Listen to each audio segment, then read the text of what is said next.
गिरधारी यशोदानंदन ब्रजरंजन यशोदानंदन ब्रजरंजन यमुना तीरा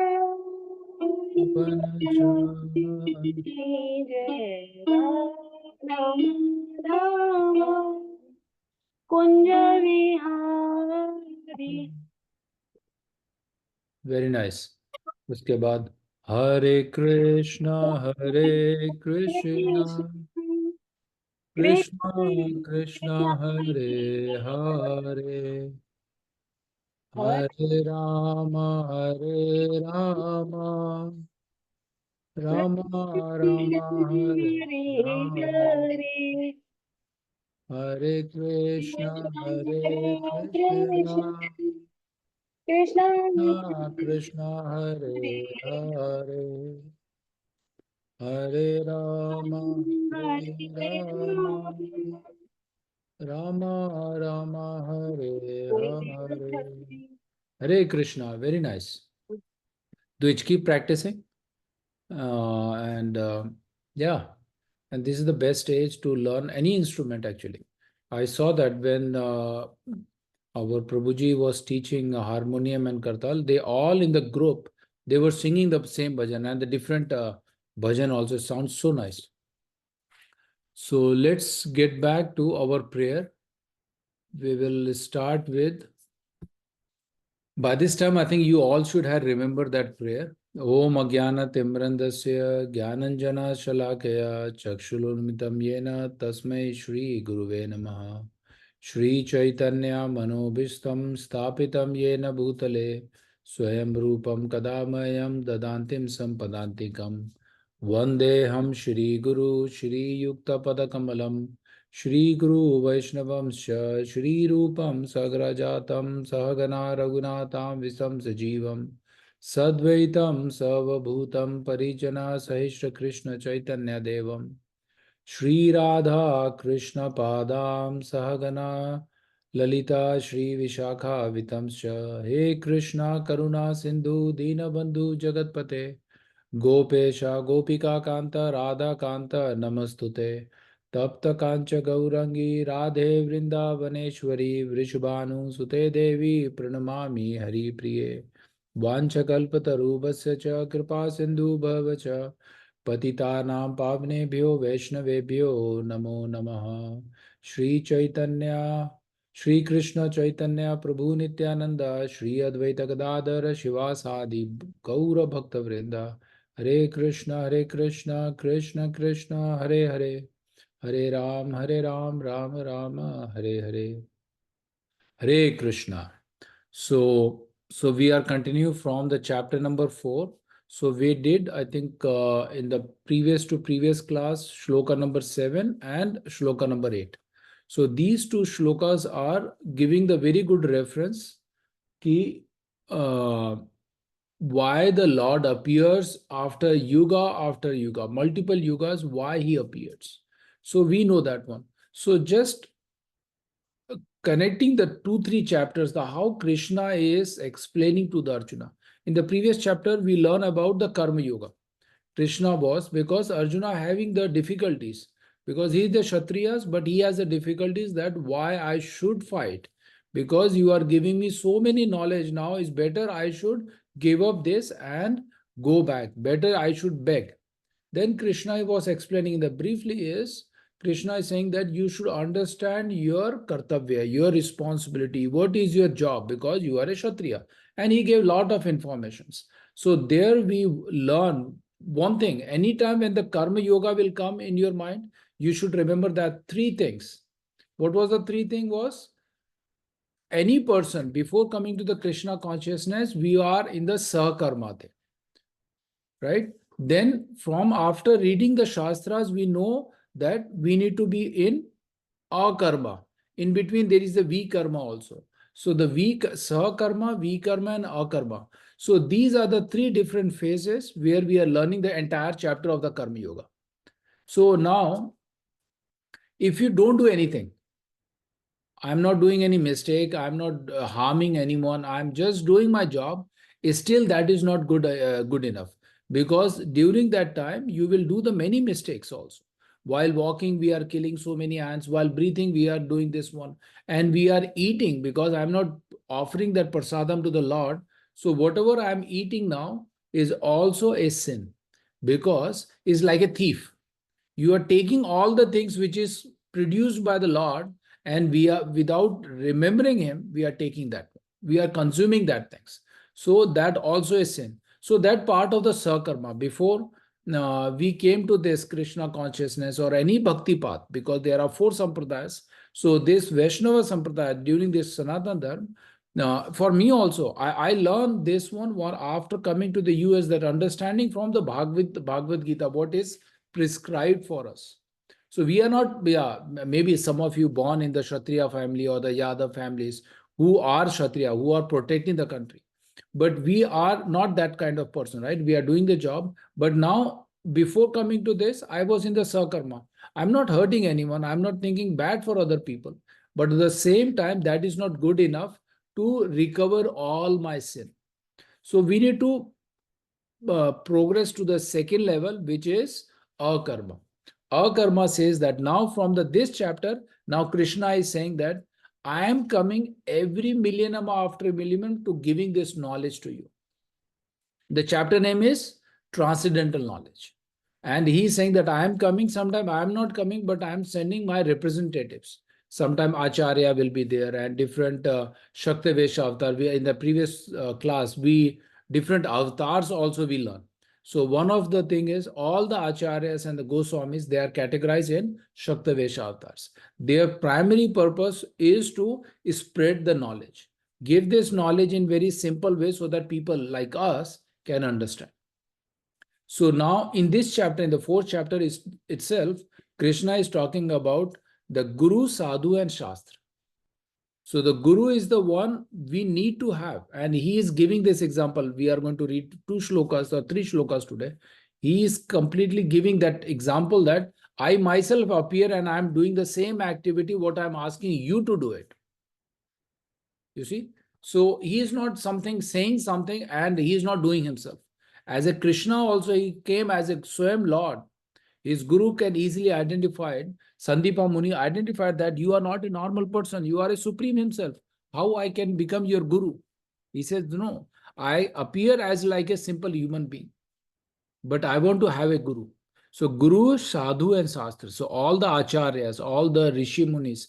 So we need to take the shelter of that one. And the final is come Shastras. Shastra is the one which will give us all the knowledge and then build our intelligence. And after this chapter, the next chapter, what is the name of next chapter now? If anyone already read. Now again the chapter name start from Dhyana. Karma Yoga. 3rd is Karma Yoga, 5th is Karma Yoga, but 5th is Karma Yoga in Krishna consciousness. So Krishna is explaining the Karma Yoga, that where we are standing and where we have to go. And then he was saying that this knowledge is coming from the parampara, and then how you can utilize, how you can execute in the Karma Yoga in Krishna consciousness. So we have to change our mindset. So these 3 chapters, if you really understood that one, the core essence of that one, you can see that Krishna is everywhere in that, because he wants us to perform our duty in akarma level. Akarma will come from our transcendental knowledge, which is coming here, Guru, Sadhu and Shastra. And in the one of the shlokas in the chapter 4, shloka 34, Tadvidhi pranipatena pariparsnena sevaya upadeshanti te jnanam jnaninas tattvadarshina. That is the 34th shloka, where Krishna himself says that you need to have a Guru. Guru has tattvadarshina. He already saw the absolute truth. So you need to go and approach him and ask him what I should do. Like now Arjuna, his Guru is Krishna there. But for us, who is our Guru? So through our Prabhupada and his guidance, we need to find the Guru. And through the Guru, we need to take this knowledge. And we are we all are learning from the each other and understanding, because I have a guru, and so I connected with the parampara and I'm giving the knowledge because I have much bhakti, this one, our Diksha Guru and our Shiksha Guru. So our Shiksha Guru gave us this knowledge, whatever I learned from last 14, 15 years. And this is what the knowledge which we acquire from the Bhagavad Gita, we are giving to the others. So our knowledge from this chapter, the transcendental knowledge, is Krishna is giving as an example. I am coming millennium after millennium. And then he was telling in the shloka number 8, let me go back. परित्राणाय साधूनाम विनाशाय च दुष्कृता धर्म संस्थापनार्थाय संभवामि युगे युगे. So in the previous class we read only the one shloka, to deliver the pious and to annihilate the miscreants, as well as to re-establish the principle of religions, I myself appear millennium after millennium. So he is giving the example. To giving this knowledge and establishing this principle of religions, I appear millennium after millennium. And in the previous shloka also, in the shloka number 7, he is saying that yada dharmasya glani bhavati bhavarta. So in the previous shloka number 7, what he says? Yada yada hi dharmasya glani bhavati bharata abhityanam adharmasya tatatmanam sujameh. So he is also saying that whenever I will come, wherever the religious principle is declining, I will come and establish, and at the same time, I will remove these miscreants. Miscreants people are the demon kind of people. I will kill them also. So these two shlokas, he is clearly want to establish that the principle of the religions, and whoever the disturbing those principles, then he want to kill them. And we saw, if you go back to the many years, like 500, 600 years back, when Chaitanya Mahaprabhu came, he wants to establish the religions. He wants to give and bring the people up to the speed where they can understand that this is Dukhalyam. This material life, maybe we are now in the very better life and conditions and everything is here, but we still have the Dukhalyam thing. So he wants to establish the principle. So each avatar which comes, it's अब इधर अम्मा भी आए, मैं थोड़ा हिंदी में बोलता हूँ तो ये नो यहाँ पर सब लोग हिंदी आती है, मुझे लगता है सबको आती है हिंदी, है ना, द्विज को भी हिंदी आती है और अपना माता जी को. तो भगवान ये जितने भी हमारे अवतार, थोड़ा सा स्विच करने में थोड़ा चेंज होता है. तो हमारा जो भी इस्टेब्लिश करना है, भगवान मतलब क्लियरली हमें ये संदेश देना चाहते हैं कि मेरा अपीयरेंस और वो बड़ा ही इंपॉर्टेंट है. क्यों मैं बार बार रिपीट कर रहा हूं कि उनका अपीयरेंस इंपॉर्टेंट है? बिकॉज नेक्स्ट टू श्लोक में बोल रहे हैं, जिस इंसान ने मेरा अपीयरेंस और मेरी पास टाइम को समझ लिया, मैं उसको यहां कलयुग में रहने नहीं देता, मैं अपने पास बुला लेता. बड़ी अच्छी बात है ये.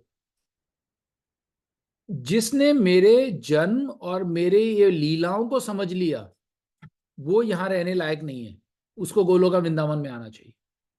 तो हम में से किसको समझ आया भगवान की लीलाएं? तो अगर आप लोगों को समझ आया तो मतलब आप इस कलयुग में रहने लायक नहीं है, आप लोगों को गोलोका धाम जाना चाहिए. तो अब हम 9th श्लोका में यही समझने वाले हैं कि भगवान की ये लीलाएं जो हैं बड़ी ही अद्भुत हैं. और जब ब्रह्मा बोलते हैं कि मेरे को आपकी लीला समझ नहीं आ रही है, तो हम कौन है? ब्रह्मा बोल रहे हैं मैं ही नहीं समझ पा रहा हूं कि आप ऐसी ऐसी लीलाएं कर रहे हैं, है ना. तो अब उन लीलाओं में अब हमें एक चीज समझने को मिलता है कि ओके द्विज, यस योर क्वेश्चन.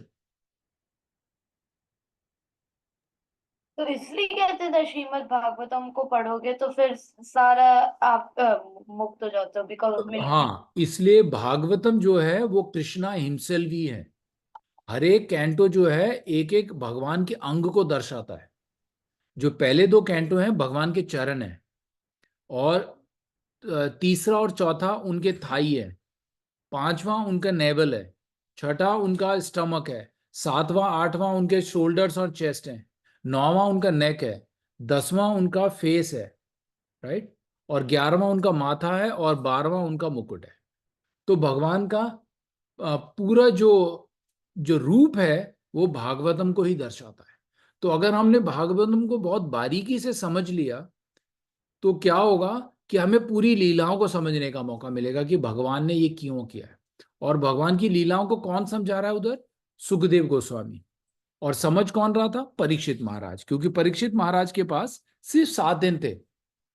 अब परीक्षित महाराज को जब एक कर्ज मिला, एक ब्राह्मण के बेटे ने कर्ज किया कि आपको 7 दिन से ज्यादा जीने को नहीं मिलेगा, तो उन्होंने क्या किया, वो एक गंगा के किनारे जाके बैठ गए कि मैं भूखे प्यासे अपना प्राण त्याग कर दूंगा। फिर उन्होंने बोला ये तो अच्छी बात नहीं है। तो उन्होंने नारद मुनि और आए, सब लोग आए, क्योंकि परीक्षित महाराज कौन है? उनके वंशज थे ना। बट हाँ, अर्जुन और परीक्षित महाराज में कोई रिलेशन? दादा थे शायद परीक्षित। दादा थे, वो ग्रैंडफादर थे। उनके बीच में कौन है उनके? अब परीक्षित महाराज के अभी अभिमन्यु। तो परीक्षित महाराज के पिता अभिमन्यु, अभिमन्यु की पत्नी उत्तरा, उत्तरा और इनमें कृष्णा, इनमें रिलेशन है। और अभिमन्यु के फादर अर्जुन। अब अर्जुन ये ज्ञान भी ले रहे हैं। अब आप देखिए, और उत्तरा के जब वो गर्भ में थे तो कृष्ण भगवान ने परीक्षित महाराज को ही बचाया था वहां। बचाया था ब्रह्मास्त्र से। तो ये काफी सारे ये रिलेशंस है, ये हम लीलाएं को हमें समझना बहुत जरूरी है। और अगर आप बारीकी से करें तो भाई, अब जब भगवान उत्तरा के पेट में परीक्षित महाराज को बचा सकते हैं तो ये 7 दिन की मृत्यु को भी आराम से बचा सकते होंगे। तो यहां पर भी एक लीला है, तो ये होना था, है ना।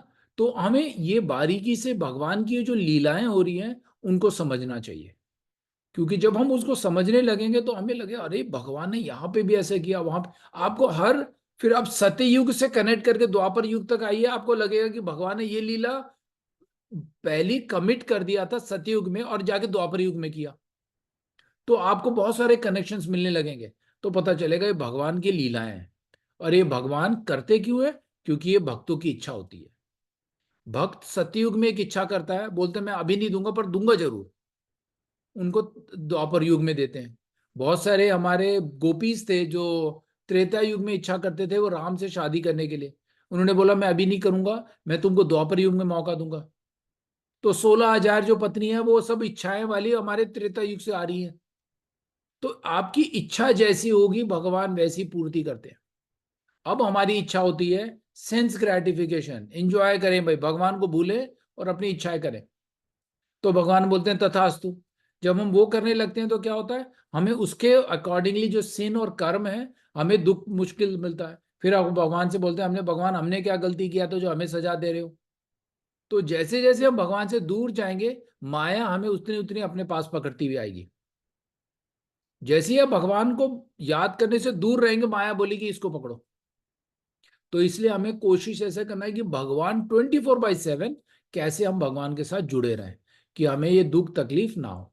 दुख तकलीफ तो अपने जो पिछले कर्मों के हिसाब से थोड़ी बहुत तो होगी, पर भगवान उसको सप्रेस कर देते हैं, बहुत मेजर की जगह मिनिमाइज। ये बहुत बार हम लोगों ने आपस, जैसे जैसे आप पढ़ते जाएंगे प्रोग्रेस करेंगे आपको लगेगा अरे ये तो बहुत बड़ी घटना हो सकती थी, बड़े नॉर्मल निपट गया।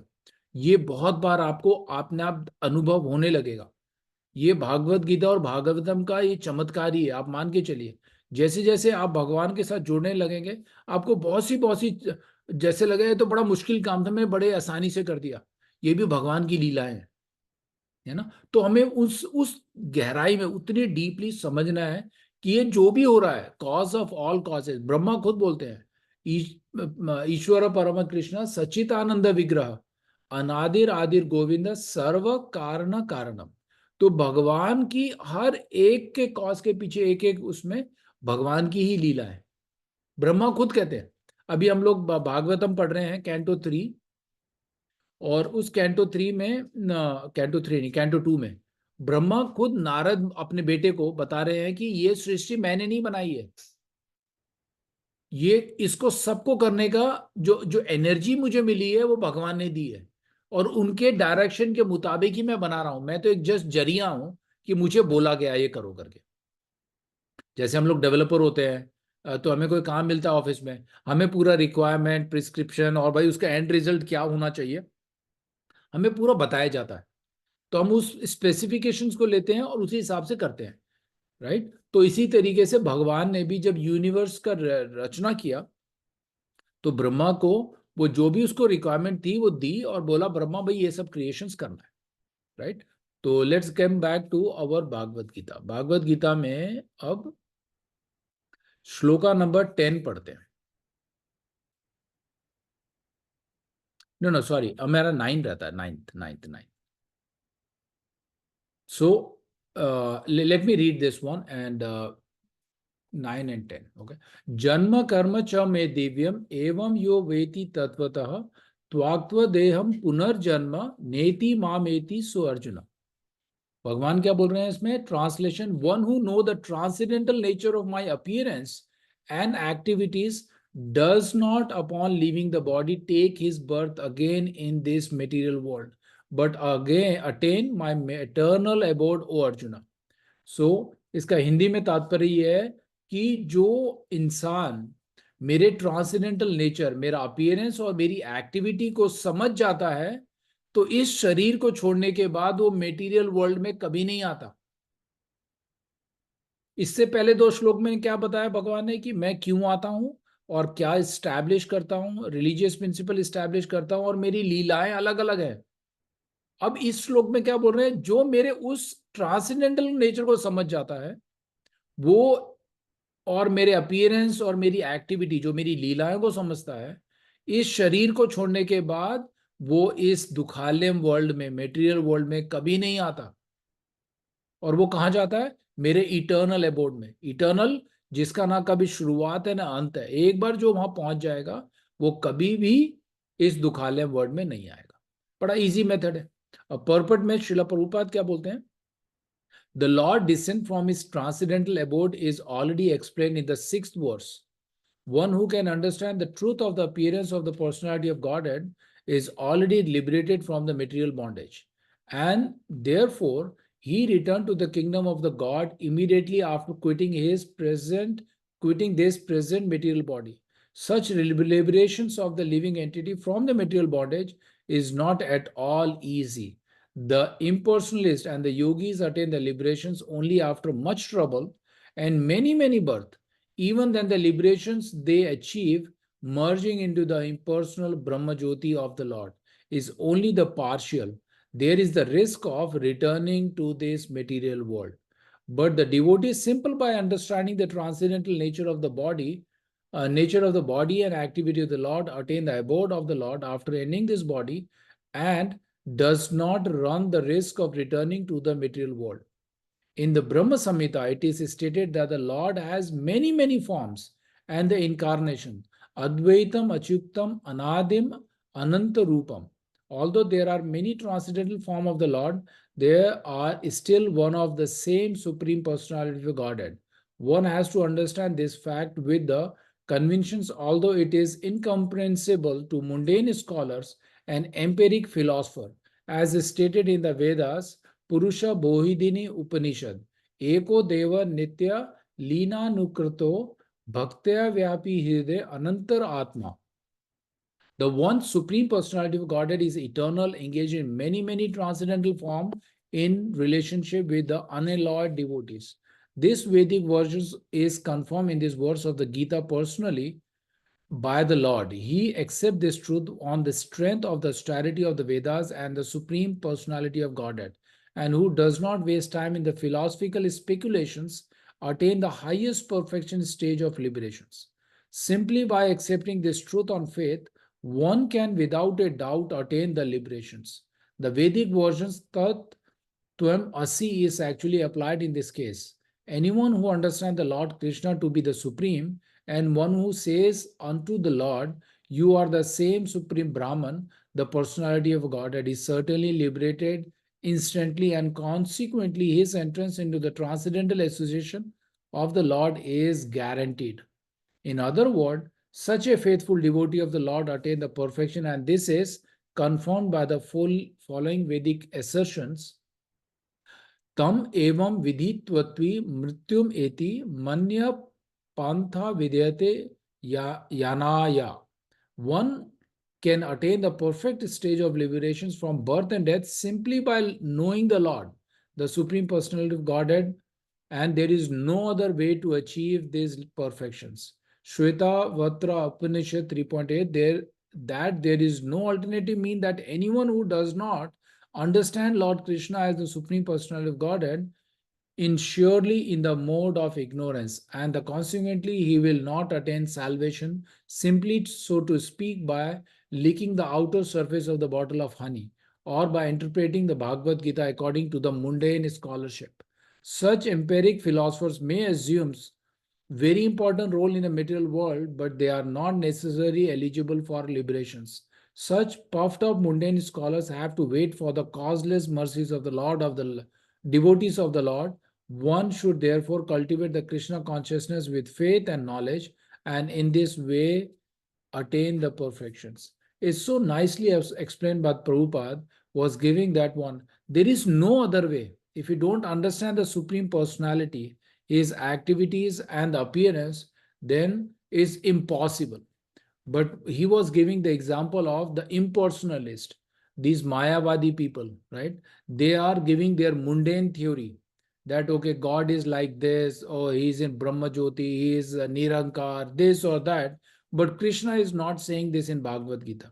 So they are coming up with their own stories, but those people might they will reach up to the Brahma Jyoti level. But the Brahma Jyoti is clearly mentioned as Shastras is a temporary place. They will go there for so many years, but they have to come back to this material world. But because of the mercy of the Lord, might they will get the opportunity, because they are still, because like Kamsa, he was he always day and night he is remembering the name of the Krishna, but he was not remembering that he wants to give the devotional service kind of thing, but he always remember in the mode of, oh, I want to kill him, I want to kill him. But still, when the Krishna came and kill him, what he will get? What is the benefit he will get? Anyone know? What is the benefit if Krishna will kill any demons?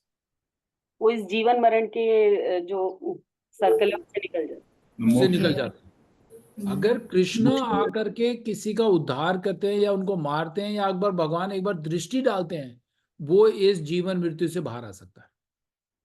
तो हमारे जितने भी जानवर लोग, जो demon लोग, राक्षस लोग होते थे, जिन्होंने भी कृष्ण के हाथे अपने प्राण त्यागे हैं, उन सबको इटर्नल प्लैनेट में जगह मिली है ना। तो इस तरीके से अगर जो मायावादी लोग भी हैं, भगवान का नाम डायरेक्टली नहीं भी ले रहे हैं और बोलते हैं हमें तो वहां नहीं जाना है, हमें तो ब्रह्म ज्योति जाना है, तो आपको वहां जाने का मौका मिलेगा, पर वो जगह जो है टेम्पररी है, आपको वापस आना है।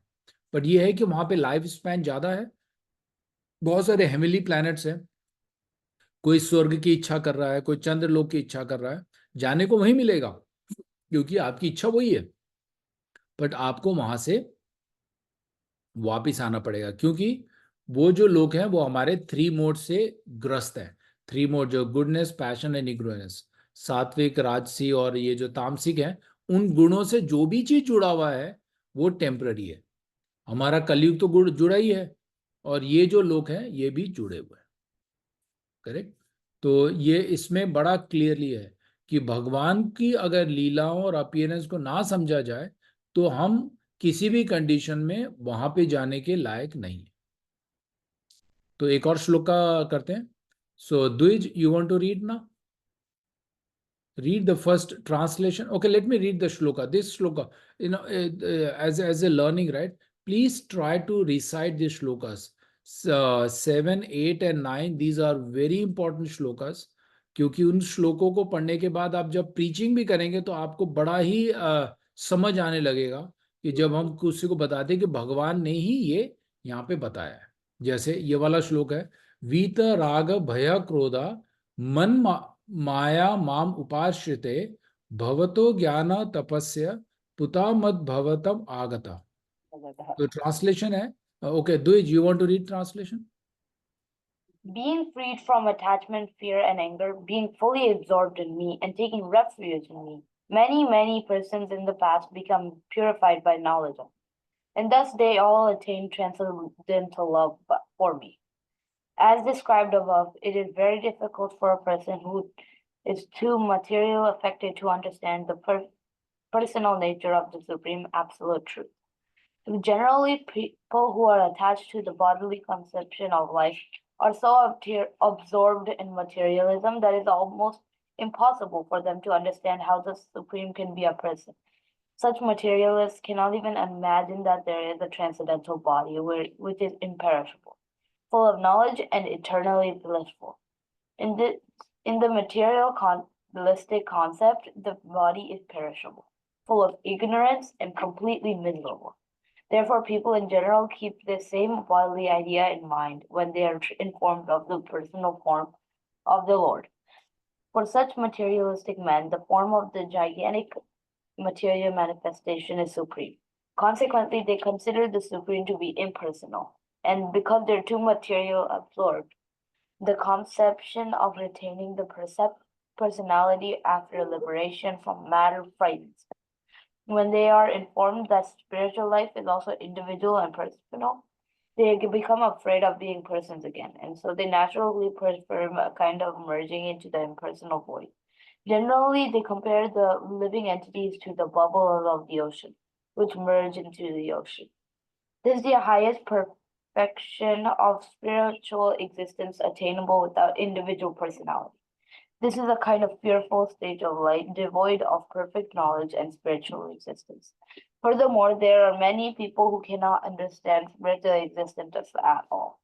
Being embarrassed by so many theories and contradictions of various types of philosophical speculation, they become disgusted or angry and foolishly conclude that there is no supreme cause and that everything is ultimately void. Such people are in a diseased condition of life. Such people are too materially attached and therefore do not give attention to spiritual life. Some of them want to merge into the supreme spiritual cause, and some of them disbelieve in everything, becoming angry at all sorts of spiritual speculation out of hopelessness. This last class of men takes to the shelter of some kind of intoxication, and their affective hallucinations are sometimes accepted as spiritual vision.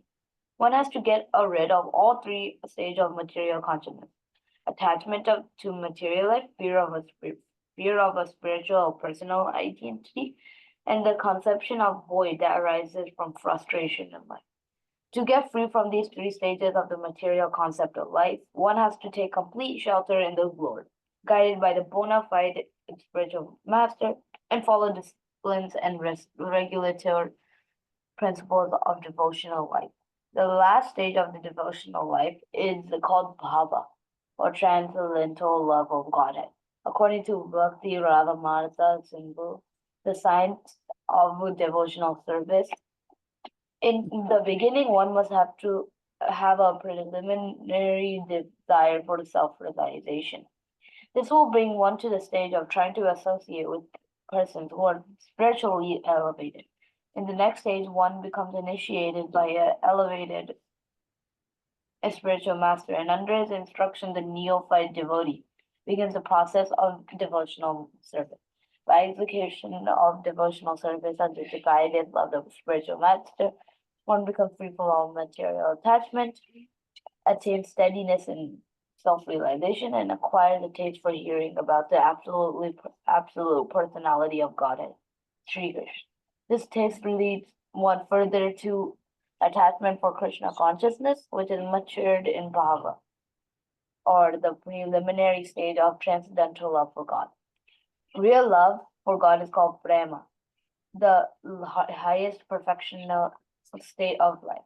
In the prema stage, there is constant engagement in the transcendental loving service of the Lord. So by the slow process of devotional service under the guidance of the bona fide spiritual master, one can attain the highest stage, being freed from all material attachment, from the fearfulness of one's individual spiritual personality, and from the frustrations that result in void philosophy. Then one can ultimately attain the abode of the Supreme Lord. Very nice. इस पर very बड़ा लंबा paragraph था. सो द्विज, क्या समझ आया इसको पढ़ने के बाद? That it is very hard to attain. या सो पहले पैराग्राफ में जो पहले में भगवान बता रहे हैं कि कौन वो लोग हैं जो मेरी भक्ति में नहीं आना चाहते. और कौन है जो आते हैं तो उनके सिम्टम्स स्टेप बाय स्टेप क्या होते हैं, और दूसरा वो भाव और प्रेम तक पहुंच ही जाते हैं। जब वो वहां उस लेवल तक पहुंचते हैं तो तब उनको भगवान की प्राप्ति होती है। ये सिंपल सेंटेंस है, पर हमें ये समझना है कि लोग क्यों नहीं आते भक्ति में। संदीप, भक्ति में लोग क्यों नहीं आते? क्योंकि लोग ज्यादातर मटेरियलिस्टिक अटैच रहते हैं अपनी लाइफ में, तो और डरते भी हैं। मतलब हर काम को करने से पहले वो डरते हैं कि वो काम मतलब हो पाएगा कि नहीं हो पाएगा मेरे से। मैं भक्ति की तरफ अगर जाता हूँ तो एक तो मेरे को माया खींचती है कि नहीं भाई, क्योंकि मैं फुली फोकस नहीं रहता है, तो ये भी डरते हैं कि मैं भक्ति सही से कर पाऊंगा कि नहीं कर पाऊंगा। और क्योंकि ये मटेरियलिस्टिक वर्ल्ड तो अट्रैक्शन ज्यादा रहता है, तो हम उधर अट्रैक्ट ज्यादा होते हैं इंस्टेड ऑफ भगवान के उसमें। और तो 1.3 सॉरी या हाँ एक हाँ, पॉइंट नहीं बोलिए बोलिए, मैं वही एक्चुअल पूछने वाला था आपसे भी। हाँ, मतलब मैं एक सोच रही थी, ये भी एक पॉइंट है कि पता भी नहीं है कि भक्ति करने से होगा क्या। सबसे बड़ी बात की जैसे हमें मालूम, बहुत सारे लोग हैं जिसको पता ही नहीं है कि कृष्णा कॉन्शियसनेस, कृष्णा स्टोरी है क्या। तो जब मालूम ही नहीं है तो भक्ति कहाँ से करे। करेक्ट। ये इस बात को समझना हमें बहुत ज्यादा जरूरी है। समीदीप ने बड़ा पॉजिटिव वे में किया कि लोग भक्ति में पता ही नहीं है, हमें करेंगे तो क्या होगा। लोग उस लेवल तक सोच ही नहीं पाते। पहली बात, अगर आप प्रीचिंग करना शुरू करिए, लोगों के बहुत सारे बड़े सॉलिड एक्सक्यूज आते हैं कि मैं ये नहीं कर सकता क्योंकि मेरे पास ये है, मेरे पास वो चल रहा है, ये चल रहा है, बहुत सारी चीजें होती हैं, है ना। तो हम लोग इतने सॉलिड एक्सक्यूज देते हैं कि दूसरा को जवाब ही नहीं आ पाता है। लोग को पता है कि भक्ति में आऊंगा तो अच्छा है, बहुत लोगों को पता है कि भक्ति करनी चाहिए, पर वो बोलते हैं कि मैं 65 के बाद करूंगा जब रिटायर होऊंगा। भाई अभी तो कमाने की उम्र है, अभी तो ये है, अभी वो है। मतलब हम सबके साथ आप देखिए, अब यहाँ पर जो इधर मधु माता जी हैं, अपने अपने साथ भी बच्चों के साथ वो हर क्लास में कर रही हैं। ऐसे बहुत सारे एग्जाम्पल हैं हमारे इस आस पास में भी। ये सब पॉसिबल है। आपका माइंडसेट है कि भगवान की प्रायोरिटी आपकी है कि नहीं, है ना। तो लोग ये जो जितने भी है, भगवान ये जो बताया है लोगों ने, जो हमारे चैप्टर 3 में भी है, हमारे सब भक्ति में ना आने का और इस मेटेरियल वर्ल्ड में दुख पाने का कारण है लस्ट। लस्ट एक तरीके का डिजायर है, राइट। अब हमको उसमें हम फंस चुके हैं, उसके वजह से ना हमारी बुद्धि काम करती है, और हमारे जो सेंस ग्रेटिफिकेशन हैं वो इतने स्ट्रांग हो गए हैं। माया को पता है कि भाई ये इंसान नहीं जाएगा, वो पकड़ के रख लेता है। तो जब अगर आप प्रीचिंग करते हैं दूसरों को, आप दूसरों को छोड़िए, आप अपने फैमिली में भी करिए, वो इतने सारे एक्सक्यूज आते हैं कि वो नहीं करना चाहते। और दूसरा है कि आपको तो कोशिश करना है कि मतलब एटलीस्ट हम उनको बताएं कि भाई ये बहुत अच्छा है और इसको पढ़ना चाहिए, और अपना इस साधना को कैसे बढ़ाया जाए। हमारा काम खत्म हो गया। कभी कभार उनके कर्म के वजह से उनको भगवान की मर्सी, जो भगवान का जो स्पिरिचुअल भक्ति है, वो मिल नहीं पाता है। पर आपने उनको एटलीस्ट वो ज्ञान दे दिया या बुक दे दी, उनको प्रसाद खिला दिया, तो भगवान को याद है कि इसने एक बार प्रसाद खाया था, इसने एक बार भगवान का नाम लिया था, एक बार कथा सुनी थी। तो भगवान इसमें भी बताते, प्रभुपाद ने अपने लेक्चर में बहुत बार बोला है, तुम्हारा नुकसान तो है नहीं, थोड़ी देर करके देख लो, थोड़े दिन आ जाओ, थोड़े दिन प्रसाद खाओ। तुमने नुकसान तो तुमने अपना कोई इन्वेस्टमेंट तो किया नहीं है कि भाई तुमने अपने पूरी बैंक बैलेंस इधर दे दियो। आ रहे हो प्रसाद खा के थोड़ी देर सुन के जाओ। भगवान को ये याद रहता है कि आपने किया था, और भगवान आपको गारंटीड बोलते हैं कि आपको ये अपॉर्चुनिटी फिर देंगे। इसी जन्म में देंगे तो अच्छी बात है, नहीं तो आपको दूसरे जन्म में उसका मौका वहीं से शुरू करने का आपको मिलेगा। आपको कोई ना कोई भक्त आएगा, वो फिर बुक दे रहा होगा, या फिर आपको प्रसाद, आपको थोड़ा मन अब थोड़ा बिल्डअप होने लगेगा। हो भी सकता है हम लोग उसी कैटेगरी के लोग हों। पिछले से पिछले जन्म में जब मनुष्य जीवन मिला था, तो हम लोग ऐसे ही, हम लोगों ने अपने डिजायर में लाइफ निकाल दी। अब भगवान ने एक बार और मौका दिया है। हमारी डिजायर को भगवान नहीं डिस्टर्ब करते, बोलते तुम्हारी इच्छा ये है, मैं कब पूर्ति कर दूंगा। अगर आज के बाद हम लोग सोचे भाई क्लास बंद, हमें नहीं करना है, एंजॉयमेंट करना है संडे को या सैटरडे को, तो वो हमारी इच्छा है, भगवान बोलेंगे तथास्तु, है ना। तो अब हम चाहते हैं कि अब हमने जीवन इतना बिता लिया है, अब भागवत गीता पढ़ने से पता चलता है कि हमारा पर्पस इस लाइफ का क्या है। हमें एटलीस्ट गोल नजर आता है कि हमें इस लाइफ में हमें उस भगवान की भक्ति को करना है। तो सेकंड पैराग्राफ में भगवान क्या बताते हैं कि in the beginning one must have a preliminary desire for self realisations. This will bring one to the stage trying to associate with the person who are spiritually elevated. तो आपके symptoms आपको लगेगा कि भाई मैं भक्तों से जाके मिलूं, भाई वो क्या बोलते हैं, भाई उनके में हमेशा नजर आते हैं तो खुशी रहते हैं, भजन ही कर रहे हैं, अपनी नौकरी भी चल रही है, बच्चे भी हो रहे हैं, सब कुछ अच्छा है, तो क्यों ना मैं उन लोगों से जुड़ूं। तो आप एसोसिएट करने लगते हैं उन लोगों से। फिर नेक्स्ट स्टेप में क्या आता है, the next step one become initiated by the elevated spiritual master. फिर हम कल जैसे हम लोगों भी शुरू में 2-3 जो गुरु से जुड़े हुए लोगों से मिले थे, तो पता चला भाई इनिशिएशन कैसे लेते हैं, गुरु से कैसे जुड़ते हैं। तो हमने भी जो जिज्ञासा होती है कि भाई गुरु से हमें परंपरा से जुड़ना जरूरी है, अगर हमें भगवान से जुड़ना है तो हमें गुरु से जुड़ना जरूरी है।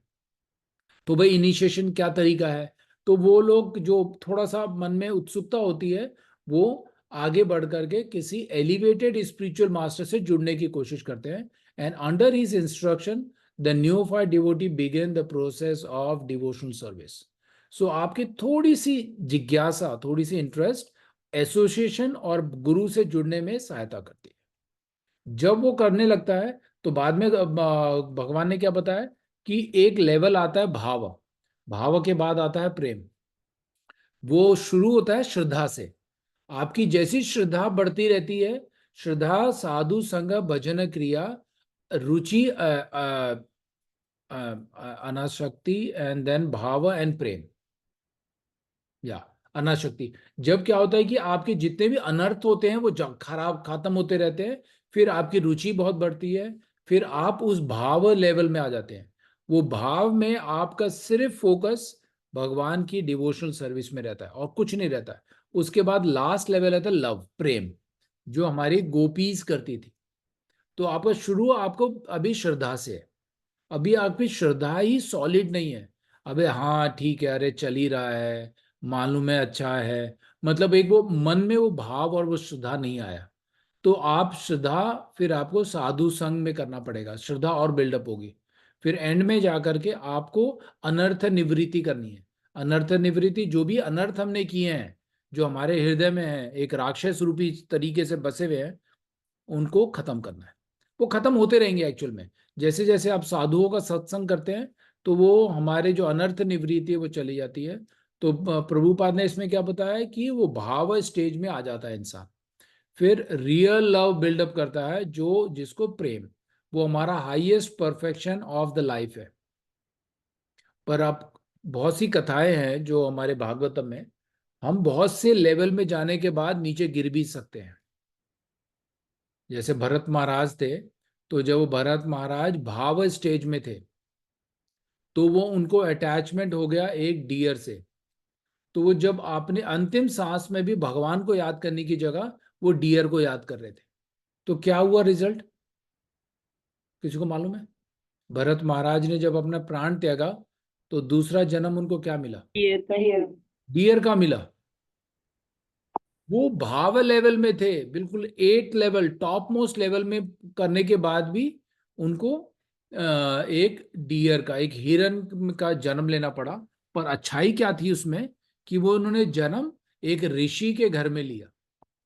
तो उनको, और भगवान ने वो इंटेलिजेंस दिया कि उनको याद था कि मैं पिछले जन्म में भरत महाराज था। तो उन्होंने उसी ऋषि के वहां पर रह करके आराम से कथा सुनना, प्रसाद खाना करके प्राण त्याग दिए। अब हमें भक्त लोक में, इटर्नल प्लैनेट में जाना है तो हमें इंसान रूप होना चाहिए। तो भगवान ने उस हिरन को तुरंत क्या जन्म दिया? किसको याद है क्या जन्म मिला भरत महाराज को? हिरन के बाद क्या मिला, अगर किसी ने कथा सुनी है तो? ये भागवत पुराण में है। नो, आफ्टर डी तो डायरेक्टली गोलोक गए ना वो। नहीं, हिरन मिला, फिर हिरन के बाद उनको एक और जन्म लेना पड़ा। हिरन सीधा नहीं गया गोलोका वृंदावन, तो उनको कोई एक जन्म मिला, उनका नाम था जड़ भरत। अगर ओ आप अच्छा। सुना, वैसे सुना नहीं होगा तो जड़ भरत मिला। तो इस जन्म में भी उनको अपने दो जन्म पूरे याद थे कि मैं भरत महाराज था, फिर मुझे हिरन मिला, मुझे गलती से हिरन मिला, फिर अब मैं जड़ भरत हूं। तो क्या किया उन्होंने, जड़ भरत मतलब होता है कि एक मतलब जड़ मतलब होता है कि मतलब क्या इसको हिंदी का क्या एक और अर्थ क्या होगा, जैसे पेड़ जैसे, मतलब वो अपने आप को बेवकूफ की तरह रहते थे, किसी से ज्यादा ना कहा सुना, इतने ज्ञानी थे, उनके बहुत सारे हैं कि उन्होंने अपने राजा को एक उपदेश दिया, राजा उनके चरणों पे गिर गया, पर वो अपने ज्ञान हर किसी को नहीं बताते थे, उनको पता था कि मेरे से गलती हो गई है। मैं उस भाव स्टेज में आने के बाद भी गिरा था, तो उन्होंने वो साधना जो उस जन्म में वो तीन चार भाई थे, उनमें सबसे छोटे भाई पैदा हुए थे, सब भाइयों ने बंटवारा कर लिया, सब जायदाद ले ली, उन्होंने बोला कि मुझे कुछ नहीं चाहिए, क्योंकि उनको समझ आ गया था, उन्होंने बताया। फिर एक बार एक राजा का वो पालकी उठा के चलना था, तो वो जब पालकी उठा के चलने का मौका ऐसा बोला कि चार पालकी चलाने वाले थे, पर एक चला नहीं पाया, कुछ तबीयत खराब हो गई, तो ये रास्ते में खड़े थे, उन्होंने बोला अरे बड़े हट्टा कट्टा सा इंसान है, इसको पालकी उठाने के लिए बोलते हैं। तो वो एक कोने से जड़ भरत जो है वो पालकी उठा रहे थे, और राजा वहां पे बैठा था पालकी में। तो जड़ भरत जब भी जमीन में चलते थे वो देख देख के चलते थे, कोई चींटी होता तो पैर इधर उधर करके करते थे, पालकी बड़ी हिल रही थी उससे। तो राजा ने बोला ये क्या हो रहा है, तुम ढंग से क्यों नहीं पकड़ सकते। तो वो तीनों जो दूसरे सैनिक, तीन सैनिक थे, वो बोलने लगे अरे हाँ महाराजा हम नहीं कर रहे, ये जो चौथा बंदा है वो ढंग से चल नहीं रहा है। तो वो फिर आगे जाते, वो फिर कोई चींटी वीटी देखते तो पैर इधर उधर करते, पालकी फिर हिलती। तो राजा उतरा और राजा ने जड़ भरत को बहुत कहा सुनाया। फिर जड़ भरत ने अपना ज्ञान सुनाया राजा को, तो राजा उनके पैर पे पड़ गया कि मैं आपको गुरु बनाना चाहता हूं। तो जड़ भरत के पास इतना ज्ञान था, क्योंकि वो ज्ञान उनको पिछले दो जन्मों से एज ए राजा के रूप में आ रहा था, उनको पता था मेरी क्या गलती थी। तो वो, ये कहानी का तात्पर्य ये है कि हम उस भाव में पहुंचने के बाद भी हम गिर सकते हैं, बट भरत महाराज का वो भाव में पहुंचना और जो भक्ति करना, भगवान ने उसको उनको याद दिलाया कि तुम्हारी इन गलतियों की वजह से तुम्हें हिरन, अब जड़ भरत। फिर जड़ भरत ने जब अपने त्याग किए तो भगवान विष्णु खुद आए और उनको लेके गए। तो वो पॉसिबल इस कलयुग में भी है, प्रभुपाद के अनुसार। अगर हमारी भक्ति में उतनी शुद्धता आ गई तो भगवान स्वयं आएंगे। भागवत गीता में भगवान खुद बोलते हैं 18 चैप्टर में कि आपको कोई घबराने की जरूरत नहीं है, मैं गारंटी बता रहा हूं कि I will take you back to eternal planet, आप नहीं आओगे। तो ये गारंटी है, ये भी नहीं है कि वारंटी पीरियड है ये गारंटी है आपको कि आपको ले जाएंगे, ले जाएंगे, है ना। कि हाँ भाई हो भी सकता है, नहीं भी हो सकता है, ये वारंटी वाला है। ये गारंटी मतलब है कि गारंटी भगवान आएंगे, है ना। और प्रभुपाद ने ये वर्ड भी गारंटी है कि इस पैराग्राफ में भी लिखा है। तो हमें जब भक्ति करते हैं तो भगवान की लीलाओं को समझना बहुत जरूरी है। तो जिसने समझ लिया ही इज क्वालिफाइड, कि वो वहां जाने के लिए क्वालिफाइड है। तो जब भगवान की लीलाओं को समझते हैं तो हमारी जो भक्ति है, जो डिवोशनल सर्विस है, बिल्कुल प्योर हो जाती है। तो लास्ट लाइन है, then one can ultimately attain to the abode of the supreme lord, है ना। तो हमें ये जो मायावादी फिलोसफिकल ये जो लोग ज्ञान बांट रहे हैं आजकल हर जगह, उनसे थोड़ा हटके रहना है। और हमारा जो भागवत गीता का ज्ञान है, जो हमारे परंपरा से, जो गोस्वामी और जो आचार्य से आया है, उनको बिल्कुल एज इट इज लेना है। ये बहुत जरूरी है, क्योंकि हम लोग बड़े भावुक हो जाते हैं, 30 सेकंड का वीडियो देखते हैं फेसबुक में और बोलते हैं यही है, ये सच बोल गया बिल्कुल, हाँ, और उसमें फंसते हैं। तो हमें बहुत केयरफुल रहना है, क्योंकि ये जो स्वीट वर्ड्स होते हैं, बहुत शब्दों का उच्चारण करके करते हैं, उसमें बहुत सारे आजकल के यंग जनरेशन, हम बच्चों को भी देखते हैं, वो हमारी बातों से ज्यादा वो टिकटॉक के वीडियो पे ज्यादा भरोसा करते हैं। करेक्ट। तो हमें उस पर अपने आप को भी एज ए माता पिता भी हमें बड़ा केयरफुल रहना है, क्योंकि हम लोगों ने तो पूरे कॉलेज भर अब सब कुछ पढ़ ही लिया है, पर जो भागवत गीता का जो नॉलेज है वो बिल्कुल शुद्ध है। विद दैट, मैं एक एक चीज मैंने वैसे बताया था कल हमारे घर में ना, वैसे अब मैं वैसे पब्लिश करूंगा हमारे घर में, वो प्रभुपाद के जो डिसाइपल हैं बलभद्र प्रभु, उनकी क्लास है इन पर्सन। तो वैसे ही आज मैं सोच रहा था कि क्लास ये कैंसिल करता हूँ, पर पर आप जो भी अवेलेबल है, अगर पॉसिबल है, 10 बजे हमारे घर में है इन पर्सन, वो जूम में भी रहेगा। मैं Sandeep, if you are available you can join. वो प्रभुपाद के डिसाइपल हैं, 50 साल से, अमेरिकन है, African American, almost more than 50 year से कृष्णा कॉन्शियसनेस प्रीचिंग कर रहे हैं यूएस में। अब उनके अंडर में भी हमने बहुत सारी क्लासेस सुनी है, तो वो कल आएंगे और उन्हीं से हम लोग सुनेंगे। तो जो ऑनलाइन कर सकते हैं ऑनलाइन, जो यहाँ आ सकते हैं प्लीज टेक्स्ट कर देना कि हम लोग आपका इन पर्सन आएंगे, है ना। तो आप आइए और सुनिए। ये अपॉर्चुनिटी बड़ी अच्छी होती है कि हम किसी साधु से, ऐसे सीनियर से मिलते हैं, और उनका मतलब इन पर्सन करें तो बहुत अच्छा है, नहीं हो सकता तो आप लोग उसको वैसे करिएगा। मैं ना 1 मिनट, सॉरी, ये रिकॉर्डिंग हो रहा था, मैं ऑफ पॉज कर देता इसको।